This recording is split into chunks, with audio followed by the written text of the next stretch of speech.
The argument for Michael Jordan is a fairy tale built on perfect marketing and a six-game sample size in the finals. The argument for LeBron James is built on unprecedented, unassailable, two-decade-long dominance. LeBron is not just the best scorer to ever play.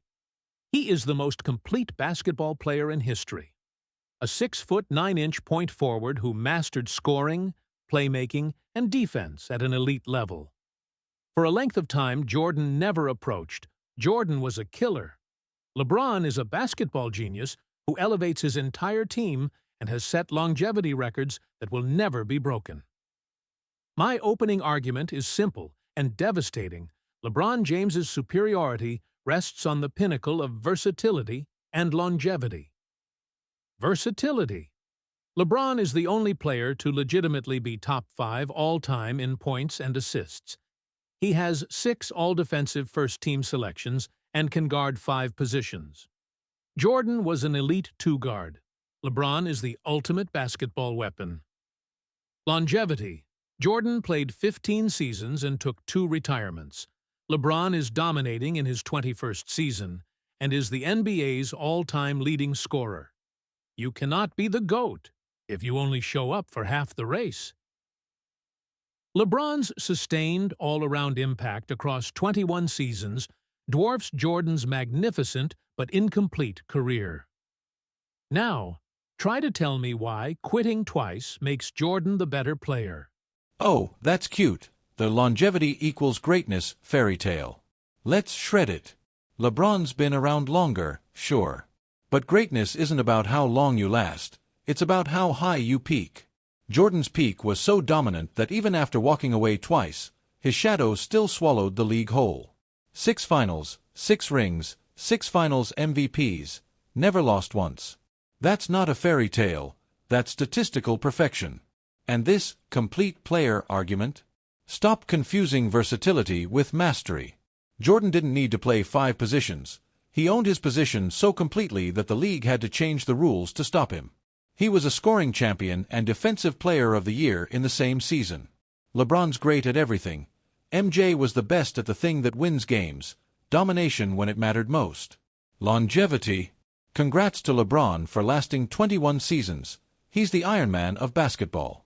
But that just means he's been good for a long time, not untouchable. Jordan didn't need 21 years to prove anything.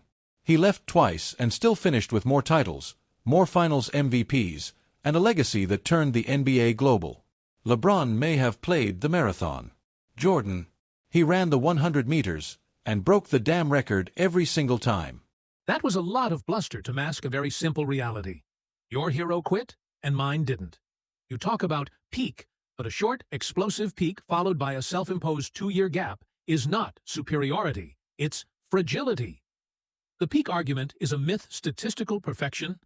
Jordan's 6-0 is the most overrated stat in sports history. It doesn't prove perfection. It proves a lack of sample size. Jordan only made the finals 6 times in a 15-season career. LeBron has made 10 finals appearances. The consistent ability to carry fundamentally flawed rosters to the biggest stage is the true mark of GOAT status, not just showing up when the path is clear. The competition. Who did Jordan beat in the finals? The Trailblazers, the Suns, the Sonics? Good teams, yes, but LeBron beat a 73-win Warriors dynasty. In 2016, arguably the greatest team ever assembled, coming back from 3-1 down. Jordan never faced a historically dominant, world-beating super team in the finals, ever. The degree of difficulty for LeBron's rings is objectively higher. For a recruit, mastery versus versatility. The intellectual difference. You claim Jordan mastered scoring. I claim LeBron mastered the entire game of basketball. Jordan had to hand the ball off for someone else to create offense. LeBron is the offense, the defense, and the facilitator. You praise Jordan's DPOY and scoring title in the same year, a monumental feat.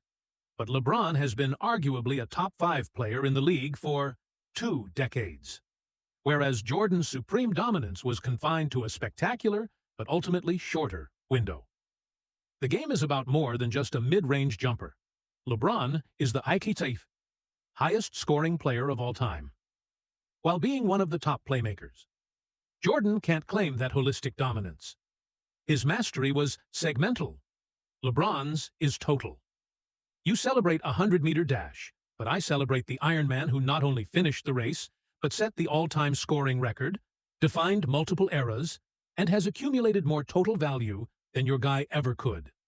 Longevity is greatness when it's sustained dominance.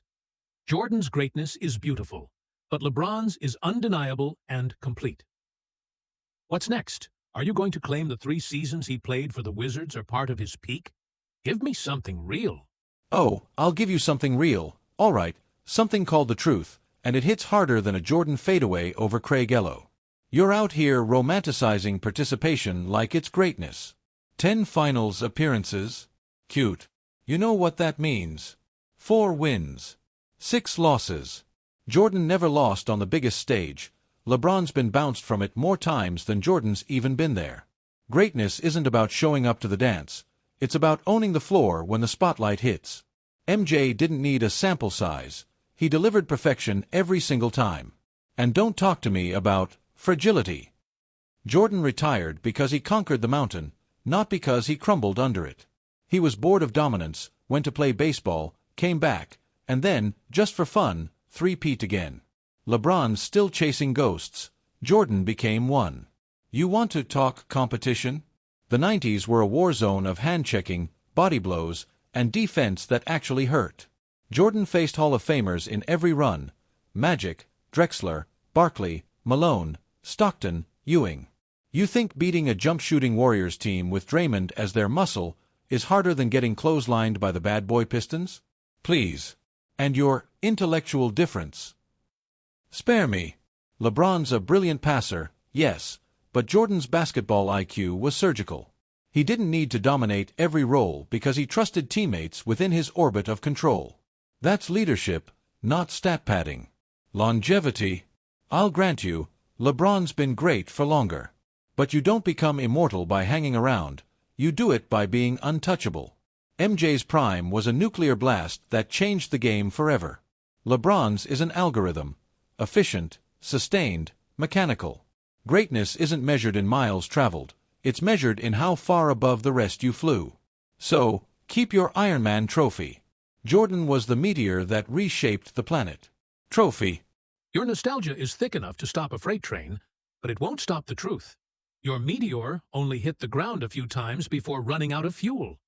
You keep mistaking a small, perfect highlight reel for the GOAT career. The 6 losses are proof of superior greatness. You call 4 to 6 a 6-loss failure rate. I call it 10 final appearances, the ultimate proof of a player who consistently elevated fundamentally mediocre teams above their true potential. Jordan had the luxury of losing in the Eastern Conference before he had to face the ultimate pressure. He was protected from a finals loss by the Celtics and Pistons early in his career. If those 1980s Bulls teams had somehow stumbled into the finals, they would have been demolished, and Jordan's 6-0 myth would have died a quick death. LeBron didn't have that protection. He dragged the 2007 Cavaliers, a G League roster, to the finals just to get his taste of failure and learn the burden. LeBron carried the entire organization as the scorer, rebounder, and primary facilitator, in a way Jordan, with Pippen and Phil Jackson, simply did not. The fact that LeBron reached the finals 10 times despite the massive organizational stress is a testament to a level of dominance and carrying power. Jordan never knew a GOAT faces the music. He doesn't retire to avoid the toughest challenges. The war zone defense versus modern athleticism. Your war zone argument is laughable. Yes, the hand-checking was brutal, but the overall athleticism, speed, and strategic complexity of the modern game is exponentially higher. Jordan played against slow-footed centers who rarely stretched the floor. LeBron had to adapt from that era to the pace and space three-point revolution while guarding Kevin Durant, Kawhi Leonard, and playing against Curry's Warriors. Jordan would feast in the 90s. He would be hunted on defense in the modern era. LeBron, at 6 feet 9 inches, can legitimately guard the best player on the court, be it a point guard or a power forward.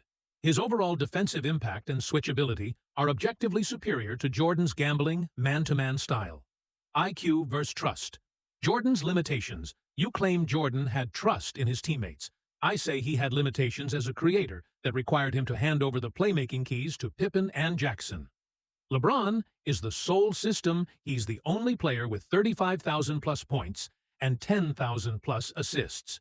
That's not stat padding. That's the literal definition of holistic, complete offense. Jordan's prime was a nuclear blast. LeBron's prime is a fusion reactor, clean, sustained, and powering the world for longer than anyone thought possible. You prefer a quick, beautiful explosion. I prefer the sustainable energy that changes the world forever. You keep clinging to a perfect 6-0 trophy case. I'm holding up a career that is literally the entire record book. Now, tell me again how a short, interrupted career is better than the greatest accumulation of excellence in history. Oh, here we go again. The LeBron lawyer defending losses like they're trophies. You can wrap them in pretty words, call them learning experiences or organizational burdens, but at the end of the day, second place is still losing. Jordan didn't need 10 trips to figure out how to win. He dominated when he got there. Every single time. You call 6-0 a small sample size. I call it flawless execution under the brightest lights. MJ never let the story slip from his hands. That's not fragility, that's finality.